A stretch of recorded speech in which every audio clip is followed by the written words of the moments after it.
Okay, so welcome to another deep dive.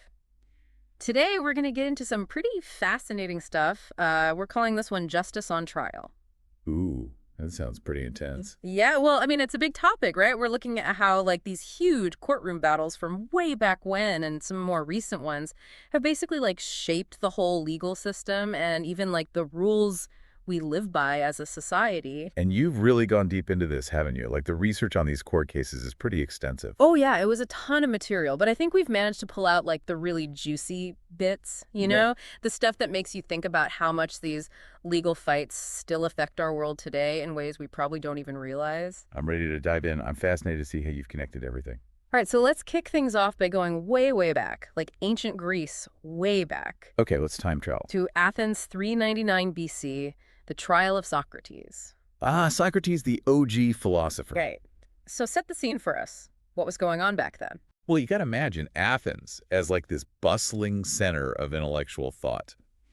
Everybody's debating philosophy and ideas are flying around, but it's also a city-state with its fair share of political drama. Oh, yeah. Ancient Greece always had some political intrigue. Right. So you've got Socrates, this philosopher who basically goes around questioning everything, like every single accepted idea. He challenges it through this method of relentless questioning. So he was like the ultimate devil's advocate. Uh-huh. Yeah, pretty much. Yeah. And he gained a big following, especially among young people. But this also puts him right in the crosshairs of the people in power. Because they probably didn't love having their authority questioned. Exactly. They felt threatened. Mhm. So they hit him with some pretty serious charges. And what were they exactly? The official charges were corrupting the youth of Athens and impiety, which basically meant disrespecting the city's gods and maybe even introducing new ones. Wow. So going against the grain could really get you in trouble back then. You bet. And what's really interesting is how Socrates defends himself. Like his defense strategy basically mirrors his whole philosophical approach. So he used his trial as like another opportunity to debate and question. Precisely. He puts his accusers on trial, almost turning the whole thing on its head. Yeah. The big takeaway here is this constant tug of war between a state's need for order and an individual's right to question, the big stuff, Yeah. like the fundamental beliefs. It's a tension that's still so relevant today in all those debates about free speech and the limits of dissent. It's amazing how those questions from all those years ago still resonate today. It's timeless. And unfortunately for Socrates, his intellectual defense didn't win over the jury. He was sentenced to death by hemlock. Wow, talk about a harsh consequence for speaking your mind. It really highlights the power of the establishment to silence dissenting voices. Okay, so let's fast forward a couple of thousand years to a very different time and place. Colonial Massachusetts, 1692 and 1693, the Salem witch trials. Oh, wow. Yeah, that's a huge leap. But talk about a different legal landscape. It was driven by completely different forces. What was the atmosphere like in Salem compared to ancient Athens? Night and day, really. Colonial Massachusetts was a society steeped in religious beliefs. And at that time, there was this intense fear of the unknown way. Suspicion was everywhere. So a perfect breeding ground for paranoia and accusations? Sadly, yes. It created this fertile ground for accusations of witchcraft to just explode. And it wasn't just a few accusations, right? Oh, no. It was a mass hysteria. Over 200 people were accused and 19 were actually executed. What's chilling is how quickly fear and unfounded accusations can completely dismantle any semblance of due process. It's a stark reminder of how vulnerable we are to collective delusion. It's hard to wrap your head around that kind of mass panic. It's really unsettling. Yeah. And what fueled it was partly this thing called spectral evidence, which was basically dreams and visions. Like people would say they saw someone doing witchcraft in their dreams, and that was considered evidence. Oh, wow. So literally anything could be used against you. It was a terrifying time. And the lack of proper legal procedure is just mind-blowing. Accusations could lead straight to conviction with barely any real proof. So the main lesson from Salem is about what happens when fear takes over and logic goes out the window. Exactly. It's a warning about the dangers of mass hysteria and the absolute necessity of due process in any legal system.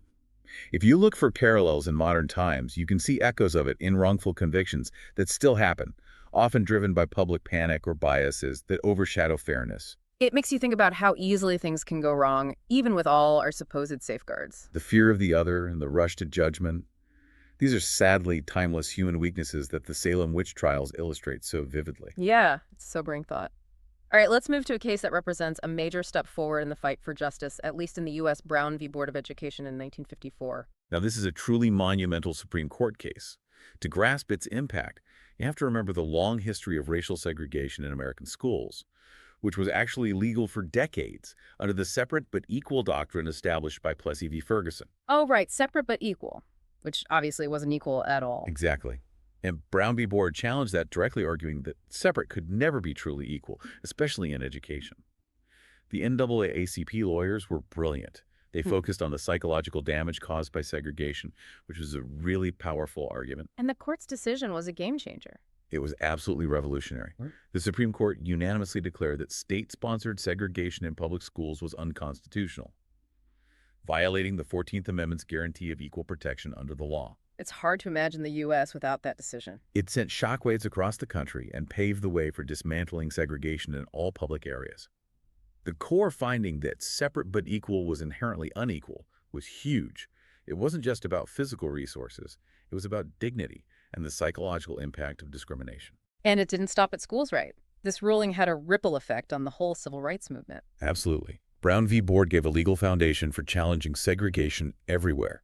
From transportation to housing, it showed that the courts could tackle deep-rooted systemic injustice. And it inspired activists and lawmakers to push for more reforms. And its influence goes beyond the U.S. It echoes in racial equality laws globally.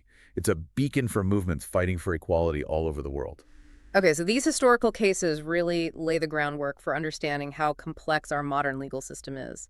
So let's jump into some more recent legal battles, starting with a case that totally captivated the world, the O.J. Simpson trial in 1995. Oh yeah, that was a media frenzy. Like more than just a murder trial, it became a cultural phenomenon. It was everywhere. You couldn't escape it. So you've got O.J., a former football star, accused of a brutal double murder. Then you add this high-powered defense team packed with celebrity lawyers. Plus, you've got deep racial tensions simmering in L.A. Yeah. And then 24/7 cable news coverage just dissecting every single detail. And that media coverage was relentless, wasn't it? Oh, absolutely. The O.J. Simpson trial brought the whole blurry line between justice and entertainment into sharp focus. All the evidence, the big personalities, the drama in the courtroom, it was all amplified by the media in a way we'd never seen before. It makes you think about how that constant scrutiny might have affected not only the public's view, but maybe even the jury's decision. It's crazy to think how much influence the media can have. Yeah, it raises big questions about whether that level of attention helps or hurts the chances of a fair trial. Right. So let's switch gears to a completely different type of legal showdown. Apple versus Samsung. The epic patent war over smartphones that went on for years, from 2011 to 2018. This was a massive legal battle in the tech world with global implications. It played out in courtrooms all over the place. At the heart of it, Apple was accusing Samsung of copying the design and user experience of the iPhone. Which was revolutionary at the time. Right. It was a game changer. Yeah. So this wasn't about criminal charges. It was a high-stakes, multi-billion-dollar fight over intellectual property. Like who owns ideas and inventions? So Apple was saying Samsung stole their ideas. Yeah, the core accusation was that Samsung infringed on Apple's patents for design and functionality.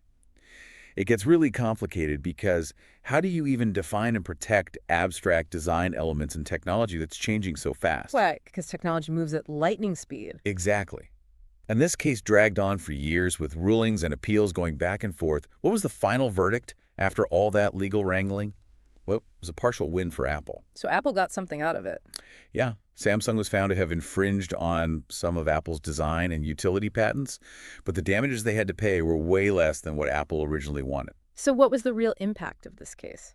I think the bigger impact was on the tech industry as a whole. This whole saga exposed just how complicated intellectual property law is in our digital world. It raised questions about how to protect innovation when ideas are constantly being adapted and shared globally. Which is the nature of the tech world. Right. And it sparked debate about whether these huge, expensive tech lawsuits actually stifle innovation or if they're necessary to protect inventions and encourage people to come up with new ideas. It's a debate that's still shaping the tech landscape today. And it's something we all need to think about because we're all so reliant on technology. Absolutely. Okay, so for our final case, let's look at one that grabbed everyone's attention for very different reasons. The Depp v. Heard defamation trial in 2022. Ah, yes, this one was everywhere too, but more like a soap opera than a tech battle. It was a total modern phenomenon. It played out not just in the courtroom, but all over social media in real time. Johnny Depp sued Amber Heard, his ex-wife, for defamation. He claimed she'd falsely accused him of domestic abuse in an article she wrote. And social media just blew up, right? It went absolutely crazy. It's like Yeah. everyone had a front row seat to this very public and very messy legal battle. Huh? You had clips from the trial going viral instantly, people arguing in the comments, and public opinion swinging back and forth constantly. So social media was basically a key player in this whole thing. Absolutely. Yeah. It acted as this giant amplifier for every little detail, and it brought up some big questions.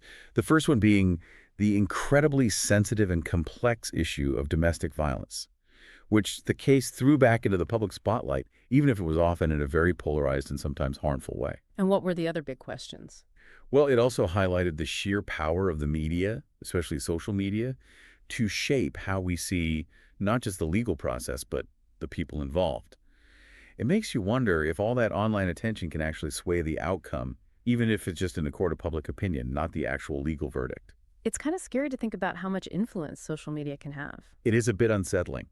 And finally, it forced us to confront how all this online scrutiny and the constant presence of social media might be changing the very nature of legal battles and what it even means to have a fair trial in the digital age. It's both fascinating and a bit disturbing at the same time. Yeah, it's complex. So looking back at all these cases, from Socrates arguing about philosophy to Depp and Heard's very public legal drama, what's the big takeaway for you? What's the theme that connects them all? I think it's the fact that law is always changing. It's not this fixed thing. It's constantly evolving along with society and technology. You hit the nail on the head. Each of these cases reflects the values, anxieties, and the technology of its time.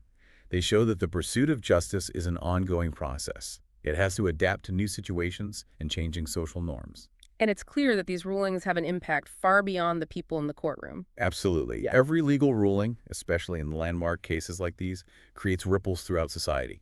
They affect the lives of those involved, but they also set precedents that shape future laws, influence how laws are interpreted, and ultimately mold the norms and expectations of the whole society. So understanding these big legal moments is crucial for understanding how our legal systems and our societies have developed and are still changing. Exactly.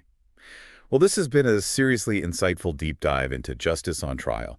It really makes you think about how much these past legal battles are still shaping the world we live in today. It really does.